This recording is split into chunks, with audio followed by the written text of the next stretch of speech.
Hello everyone, I'm Jamie Bricker, and welcome to my ongoing series, Affective Leadership, Positivity Promotes Productivity.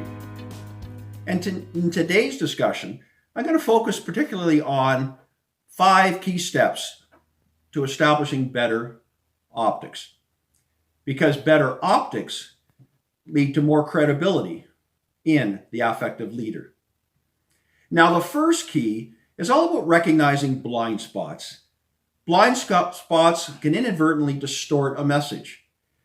And in doing so, a leader can say something pretty innocuous, and yet there can be some real fallout down the road. So it's important for leaders to recognize these blind spots and really reach out and try to repair any of these disconnects before they kind of fester and grow. The second step is all about controlling the information flow. As leaders, we have access, of course, to loads of new information each and every day. Affective leaders do an excellent job of disseminating it to the appropriate people at the appropriate time.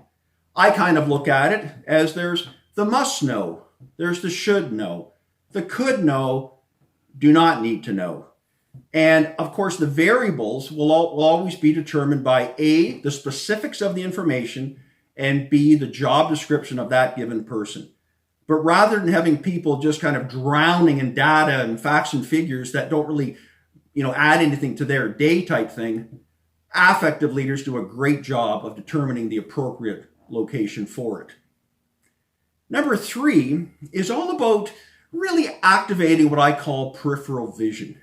As leaders, when we're working on a certain project, we're very good at focusing in on how a decision is going to kind of impact a team or a division or certain people within the organization.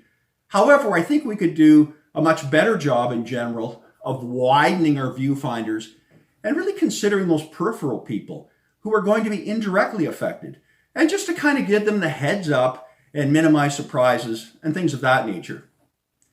The fourth key has to do with really adhering to precedents. The bottom line is people across an organization understandably have very long memories in terms of how leaders typically do things, whether they be key decisions, or I think even more frequently, it's all about the regular routines, the dozens and dozens of relatively mundane decisions a leader makes throughout the day and the week and so on. But people get comfortable and expect those parameters to be in place.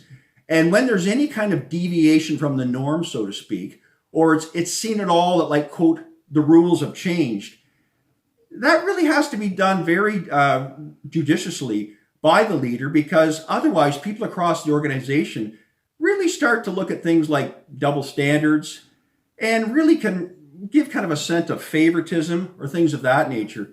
And affective leaders are very conscious of the fact that changing any kind of long-established precedents can very quickly erode some trust, which may have taken a long time to establish. And the fifth key is all about really respecting what I just call the overall decision-making process. As leaders, we are always kind of balancing the idea of being both timely and thorough.